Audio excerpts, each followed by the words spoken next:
Price action trading పై అశోక్ దేవనం ప్రియ conduct చేసే webinar కోసం ఈ నెంబర్ కి కాల్ చేయండి. నమస్తే మాధురెడ్డి గారు. నమస్తే అండి. మాధురెడ్డి గారు, ఐటీఆర్ ఫైల్ చేసే టైం చాలా దగ్గరకు వచ్చేసింది. ఎవరినైనా ఐటీఆర్ ఫైల్ చేసామని అడిగితే అసలు ఎందుకు ఫైల్ చేయాలి, ఎలా ఫైల్ చేయాలంటే చాలా బేసిక్ క్వశ్చన్స్ అడుగుతుంటారు కాబట్టి, సో ఎవరైతే ఫస్ట్ టైం ఫైల్ చేయబోతున్నారో, ఫస్ట్ టైం ఫైల్ చేద్దాం అనుకుంటున్నారో అటువంటి వాళ్ళకి సంబంధించిన కంప్లీట్ ఇన్ఫర్మేషన్ మనం ఈ వీడియో ఇద్దాం. మాధురెడ్డి గారు, ఏంటి అసలు ఐటీఆర్ అనేది అసలు ఎందుకు ఫైల్ చేయాలంటారు? సో ఫైనల్ గా అంటే ఇప్పటికే ఆల్రెడీ ఎవరైతే ట్యాక్స్ పేయర్స్ ఉన్నారో లేకపోతే ఎస్ఎస్సీస్ ఉన్నారో మీకు ఆల్రెడీ మెసేజ్ వచ్చుండొచ్చండి.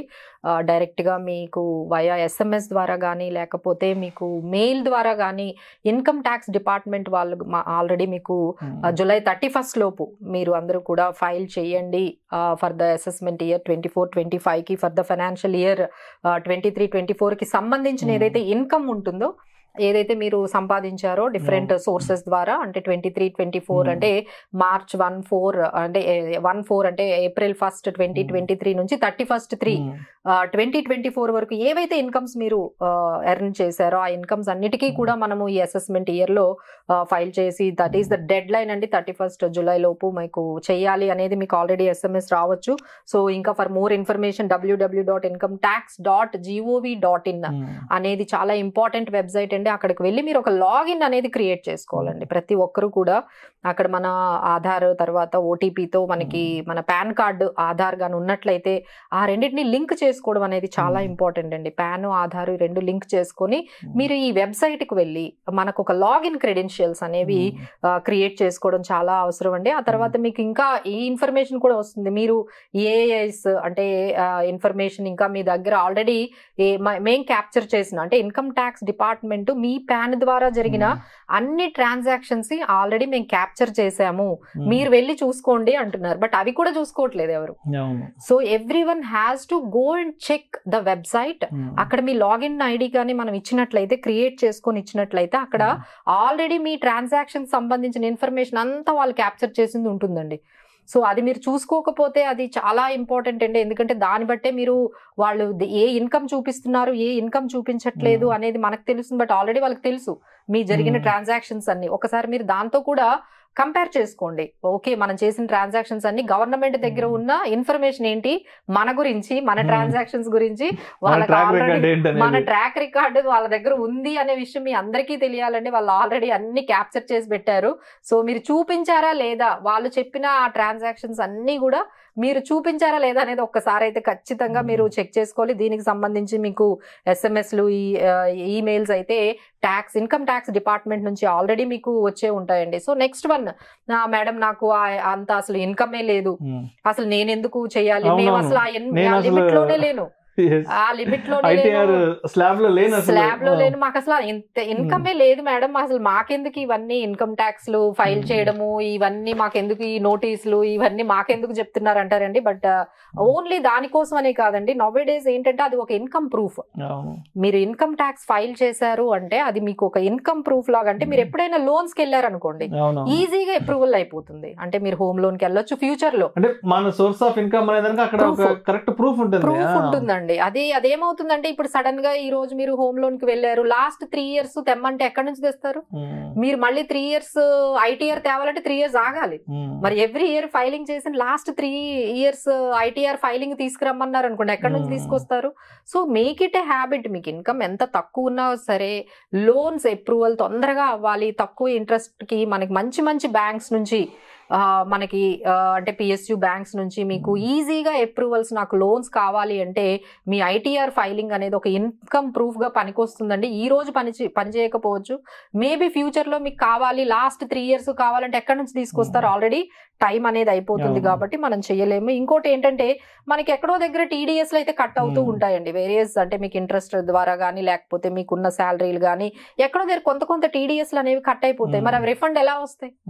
మీరు ఐటీఆర్ ఫైలింగ్ చేస్తేనే మీకు ఎక్కడైనా టీడీఎస్ అది 2000 అవనియండి, 4000 అవనియండి, మీకు టీడీఎస్ అవన్నీ కట్ అయినవి ఏమైనా కొంత అమౌంట్ ఎక్కడైనా కట్ అయినవన్నీ మీరు కావాలి అంటే అది ఫైల్ చేస్తేనే మీకు ఆ టీడీఎస్ అనేది మీకు వస్తుందండి. ఆ తర్వాత వీసా అండి, ఇప్పుడు అందరూ కూడా ట్రావెల్ చేస్తున్నారు, అది మేబీ వెకేషన్కి వెళ్తున్నారు, రకరకాలుగా లేకపోతే ఏదైనా బిజినెస్ పని మీద వెళ్తున్నారు, లేదు పర్సనల్ పనుల మీద వెళ్తున్నారు, ఇది క్విక్ వీసా ప్రాసెసింగ్ అయిపోతుందండి. ఎప్పుడైతే మీకు ఐటీఆర్ ఫైలింగ్ ఉందో మీకు క్విక్ గా అయిపోతుంది. చాలా మంది చదువుకోవడానికి వెళ్తున్నారు, సో వాళ్ళ ఫాదర్ ఎవరైతే ఉన్నారో ఆయనకి ఐటీఆర్ ఫైలింగ్ ఉంటే ప్రాసెసింగ్ అంతా చాలా ఫాస్ట్ గా అయిపోతుంది.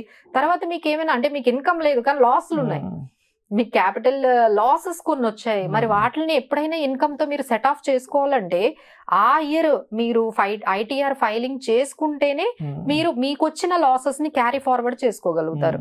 లేదు మీరు ఐటీఆర్ ఫైలింగ్ చేయలేదు అనుకోండి, మీరు అసలు ఎప్పటికీ కూడా ఆ లాసెస్ ని ఫార్వర్డ్ చేసుకోలేరు, క్యారీ ఫార్వర్డ్. సో దానికోసం కూడా కావాలి ఎస్పెషల్లీ టర్మ్ ఇన్సూరెన్స్ అండి.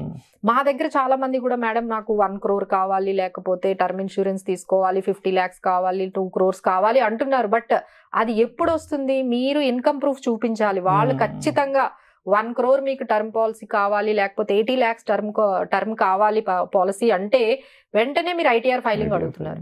సో మరి మీకు టర్మ్ పాలసీ తీసుకోవాలని ఉంది, బట్ వాళ్ళు మీకు అది లేదనుకోండి 20 lakhs 30 lakhs ఇస్తారు.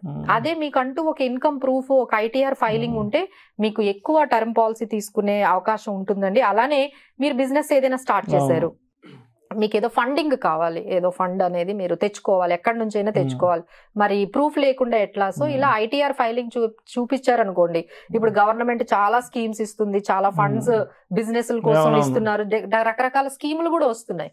సో దాని ద్వారా మీరు ఏమైనా ఫండ్స్ తెచ్చుకోవాలి ఆ స్కీమ్ ద్వారా అనుకుంటే మీకు ఈ ఐటీఆర్ ఫైలింగ్ ఉందనుకోండి, ఈజీగా మీరు ఆ ఫండ్స్ ని తెచ్చుకోవచ్చు. తర్వాత పెనాల్టీలు ఏమైనా ఉంటే మీరు అవాయిడ్ చేసుకోవచ్చు. సో ఈ విధంగా మన ఫైనాన్షియల్ ట్రాన్స్పరెన్సీ అనేది, ఒక ఫైనాన్షియల్ డిసిప్లిన్ అనేది ఐటీఆర్ ఫైలింగ్ ద్వారానే జరుగుతుందండి. ఖచ్చితంగా అందరూ చేస్తేనే మంచిది. అదేవిధంగా చాలా మంది ఐటీఆర్ ఫైల్ చేసే టైంలో హెచ్ఆర్ఏ హౌస్ రెంట్ అలవెన్స్ ఏదైతే ఉందో దాన్ని క్లెయిమ్ చేసుకోవడం కోసం చాలా మంది అంటే హౌస్ ఓనర్స్ ని అప్రోచ్ అవడము, తర్వాత ఈ ఫేక్ రిసిప్ట్స్ అనేది సబ్మిట్ చేస్తుంటారు కదా, ఇది ఎంతవరకు అది కరెక్ట్ అంటే? చాలా మంది ఇవి జరుగుతున్నాయండి. అంటే వాళ్ళు వాళ్ళ పేరెంట్స్ తో ఉంటారు కానీ రెంటల్ గా ఉన్నట్టుగా వాళ్ళకి హెచ్ఆర్ఏని క్లెయిమ్ చేయాలని అనిపిస్తుంది. ఎందుకంటే ట్యాక్స్ చాలా పడుతుంది, ఎవరికి ట్యాక్స్ కట్టాలంటే ఇష్టం ఉండదు, ఏదైనా అవైలబిలిటీ ఉంటే తగ్గించుకోవడానికే చూస్తుంది. సో ఎవరైనా ఇలా అంటే వాళ్ళు రెంట్ కి లేకపోయినా, లేదు రెంటల్ అమౌంట్ తక్కువ ఉన్నా, సో వాళ్ళ పేరెంట్స్ తో ఉంటూ ఉన్నా సరే హెచ్ఆర్ఏ క్లెయిమ్ చేయడానికి చేస్తూ ఉంటారండి. ఇలా ఫేక్ రెంటల్ పెడితే మేము దొరుకుతామా, మా విషయం బయటకు వస్తుందా, అంత ఐటీ డిపార్ట్మెంట్ అంతలాగా మా గురించి తెలుస్తుందా, ఇంక ఇన్ని కోట్లలో మనము మన ఇన్ఫర్మేషన్ ఎందుకు బయటకు వస్తుంది అని అనుకోవడానికి లేదండి. ఎందుకంటే ఇప్పుడు ఒక రూల్ అయితే చేశారండి, ఎవరైతే 1 lakh కన్నా రెంట్ అబోవ్ ఉంది అంటే ఖచ్చితంగా మీ ఓనర్ ప్యాన్ అడుగుతున్నారు. అంటే మీకు ఎవరెవరికైతే 1 lakh కన్నా ఇయర్ కి, అంటే ఈ రోజుల్లో 10,000 రెంట్ కూడా ఎవరికి లేకుండా ఉందండి. సో క్లెయిమ్ చేయడం కూడా మనం 10,000 కన్నా తక్కువ ఏం క్లెయిమ్ చేయం. సో 10,000 పర్ మంత్ మీరు క్లెయిమ్ చేస్తున్నారంటే 10,000 into 12 అంటే 1,20,000 అంటే 1 lakh అబోవ్ అయిపోయింది. సో 10,000 కన్నా తక్కువ ఎవరు క్లెయిమ్ చేస్తారు? సో అందరూ కూడా మినిమం 1 lakh అబోవే చేస్తారండి. చేసినప్పుడు ఖచ్చితంగా అక్కడ రూల్ ఏంటంటే 1 lakh అబోవ్ మీరు హెచ్ఆర్ఏ, మీరు రెంట్ రిసీవ్డ్ అని కానీ మీరు పెట్టినట్లయితే డెఫినెట్లీ మీ ఓనర్ పాన్ కార్డ్ అయితే పాన్ డీటెయిల్స్ అడుగుతారో అక్కడ మనం ఫిల్అప్ చేస్తాము. వెంటనే ఆర్టిఫిషియల్ ఇంటెలిజెన్స్ మీ ఆ ఓనర్ పాన్ కార్డ్ ద్వారా ఆయనకి మీరు పంపించినట్టుగా రెంట్ రిసీడ్ అయిందా లేదా అనేది వాళ్ళు, ఎందుకంటే మీరు ఆన్లైన్ లో పంపించాలి కదా, సో ఆ రెంట్ రిసీవ్డ్ అయిందా లేదా మీ ఓనర్ దగ్గర నుంచి ఆ కన్ఫర్మేషన్ ఆయన ప్యాన్ ద్వారా వచ్చిందా లేదా అనేది 2 మ్యాచ్ చేసుకుంటారండి. అది మాన్యువల్ గా చేయట్లేదండి. మీరు అనుకుంటుంది కరెక్టే, ఇంత కోట్ల మందిని ఎక్కడ క్యాలిక్యులేట్ చేస్తారు, ఎక్కడ వెరిఫై, ఇదంతా కూడా ఒక ఆర్టిఫిషియల్ ఇంటెలిజెన్స్ ద్వారా వాళ్ళు ఈ రెండింటిని మ్యాచ్ చేస్తున్నారు. అంటే మీరు చూపించిన రెంట్ ఎంత, మీరు పంపించింది ఎంత, ఓనర్ అకౌంట్ లోకి ఎంత వెళ్ళింది, ఆయన పాన్ డీటెయిల్స్ ద్వారా అక్కడ కూడా వెరిఫికేషన్ ఆర్టిఫిషియల్ ఇంటెలిజెన్స్ ద్వారా జరుగుతుంది. అది ఎప్పుడైతే మిస్ మ్యాచ్ వచ్చిందో వెంటనే మీకు నోటీస్ వస్తుంది. సో మీకు ఇమ్మీడియట్ గా నోటీస్ వస్తుందండి. ఈ రోజుల్లో నోటీసులు అనేవి చాలా కామన్ అయిపోయాయండి. ఇన్కమ్ ట్యాక్స్ నోటీస్ అంటే మీరు రాంగ్ డాక్యుమెంట్స్ చూపించినా, లేకపోతే ఫేక్ రిసీట్స్ పెట్టినా, లేకపోతే ఫేక్ రిఫండ్స్ కోసం మీరు ఏమైనా డాక్యుమెంట్స్ పెట్టినా ఇమ్మీడియట్ గా మీకు ట్యాక్స్ నుంచి, అంటే ఇన్కమ్ ట్యాక్స్ నుంచి మీకు మెయిల్స్ వస్తున్నాయండి. కానీ చాలా మంది మెయిల్స్ చూసుకోవట్లేదు. సో అది చాలా అఫెన్సివ్ గా అయిపోతుంది. ఎందుకంటే వాళ్ళకి మనకేం తెలియదు అనుకుంటారు, బట్ ఏంటంటే వాళ్ళకి మెయిల్ వచ్చి ఉంటుంది. ఎందుకంటే ఇవి SMS ద్వారా రావండి, మెయిల్స్ ద్వారా మనకి వస్తాయి. వాటికి ఇమ్మీడియట్ గా మనము రెస్పాండ్ అవ్వాలండి. ఎప్పుడైతే మీకు మన ఇన్కమ్ ట్యాక్స్ డిపార్ట్మెంట్ కి అంటే మీరు 2 years నుంచి మీరు ఫైలింగ్ చేశారండి, నెక్స్ట్ 2 years చేయలేదు, సో దాని గురించి కూడా మీకు నోటీస్ వస్తుంది. ఎందుకు మీరు సడన్ గా అంత ఇన్కమ్ చూపించి ఈ ఇయర్ చూపించలేదు మీరు, సో ఏం జరిగింది అనే దాని గురించి కూడా మీకు రావచ్చు. తర్వాత ఏమైనా ఎర్రర్స్ ఉంటే రావచ్చు. సో ఇలాంటివి చాలా ఇన్కరెక్ట్ క్లెయిమ్స్, ఇన్కరెక్ట్ రిఫండ్స్, తర్వాత డిడక్షన్ మిస్టేక్స్, ఇలాంటివి ఏమైనా అండి మీకు రావచ్చు. మీరు థరోగా మీ మెయిల్స్ అయితే చెక్ చేసుకుంటూ ఉండండి. Need not to be panic. ఎలాంటి నోటీసులు వచ్చినా మీరు ఇమ్మీడియట్ గా అయితే వాళ్ళు ఇచ్చిన ప్రిస్క్రైబ్డ్ టైం లిమిట్ ఇస్తారండి. ఈ టైం లిమిట్ లోనే మీరు దానికి ఆ నోటీస్ కి రెస్పాండ్ అవ్వాలి. లేదు అంటే పెనాల్టీస్ అవన్నీ ఉంటాయి. So be careful about tax filing అండి. లేదు ఇలాంటివన్నీ మీకు నోటీసులు వచ్చాయి అంటే ఎవరైనా మంచి మమ్మల్ని కానీ లేకపోతే ఎవరినైనా ట్యాక్స్ చార్టెడ్ అకౌంటెంట్స్ ని కలిసి వాళ్ళకి ఎలా రెస్పాండ్ అవ్వాలి అనేది ఇమీడియట్ గా చేస్తే సరిపోతుందండి.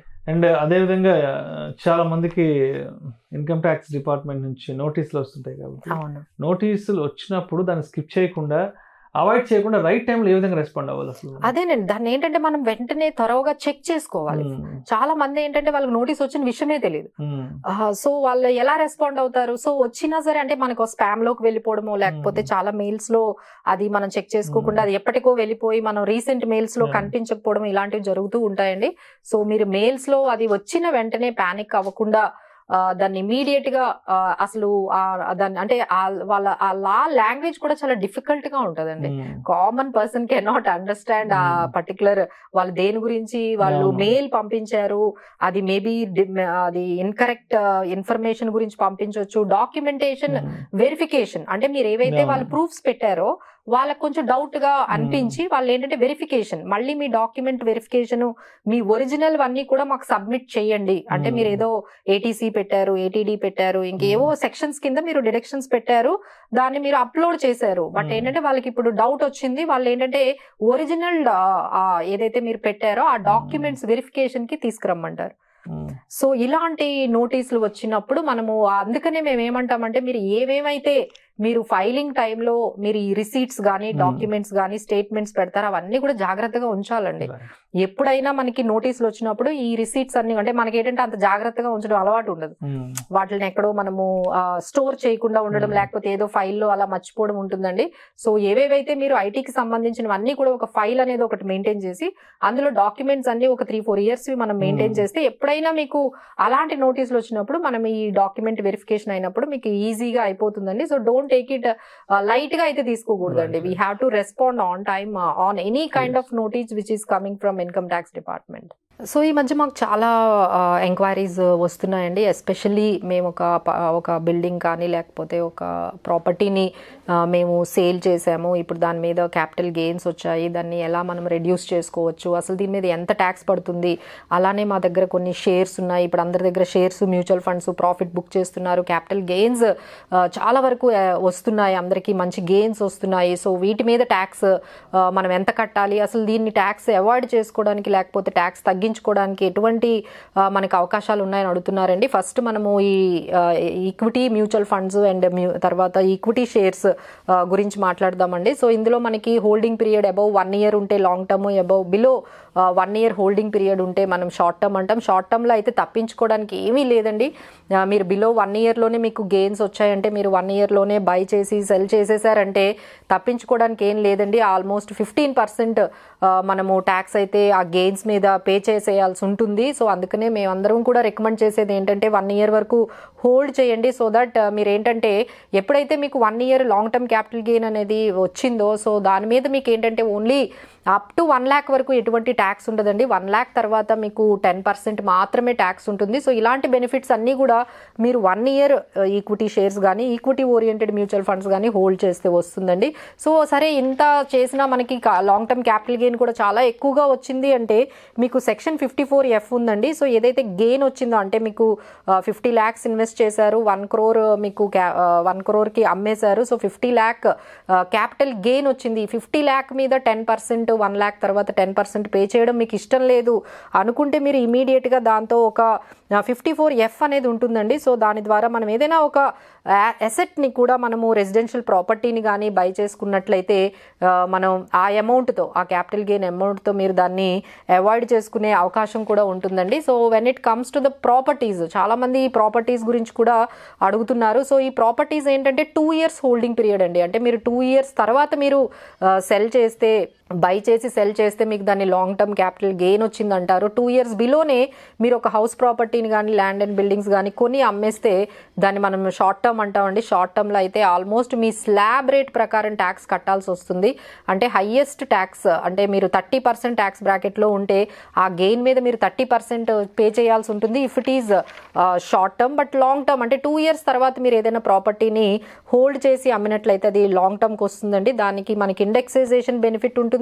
20% మీకు క్యాపిటల్ గెయిన్, అంటే నార్మల్గా మీకు 30% షార్ట్ టర్మ్లో ఉంటే మీ ట్యాక్స్ బ్రాకెట్ ప్రకారం ఇందులో 20%తో మీరు మనం లాంగ్ టర్మ్ క్యాపిటల్ గెయిన్లో మనం పే చేయొచ్చు. సో ఇది కూడా మేము పే చేయలేకపోతున్నాం అండి. ఎందుకంటే 1 crore ప్రాపర్టీ ఇప్పుడు అది 2 crores అమ్మాము. సో 1 crore క్యాపిటల్ గెయిన్ మీద దాదాపుగా 20% అంటే 20 lakhs క్యాపిటల్ గెయిన్ మేము కట్టాల్సి వస్తుంది. సో ఈ ఇండెక్సైజేషన్ బెనిఫిట్ అయిన తర్వాత కూడా మనకి ఆల్మోస్ట్ ఒక 15 lakhs వరకు మనకి ఈ క్యాపిటల్ గెయిన్ మీద ట్యాక్స్ కట్టాల్సి వస్తుంది. దీన్ని ఎలా తప్పించుకోవచ్చు అంటే మీకు 54EC అనేవి బాండ్స్ ఉంటాయండి. సో దానిలో మనము విత్ ఇన్ 6 monthsలోనే మీరు ఈ బాండ్స్లో ఈ వచ్చిన ఈ క్యాపిటల్ గెయిన్ ఏదైతే ఈ 50 lakh ఈ 1 crore ఉందో, ఈ 1 crore మొత్తం, అంటే మీరు 1 crore కొన్నారు, 2 crores అమ్మేశారు, ఇంకా 1 crore ప్రాఫిట్ వచ్చింది కదా, ఈ 1 crore తీసుకొని వెళ్ళి మీరు 54EC బాండ్స్ని మీరు కానీ ఇన్వెస్ట్ చేసేసినట్లయితే మీకు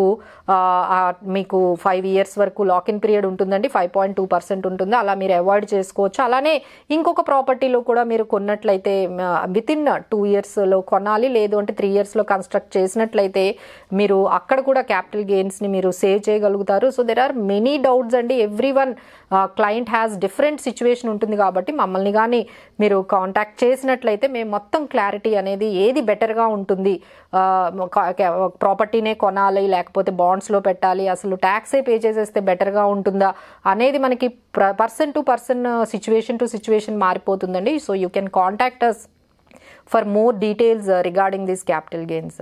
thank you so much Madhuri గారు. Thank you. సుమన్ టీవీలో మీ పర్సనల్ అండ్ బిజినెస్ ప్రమోషన్స్ కోసం కింది నెంబర్కి కాంటాక్ట్ చేయండి.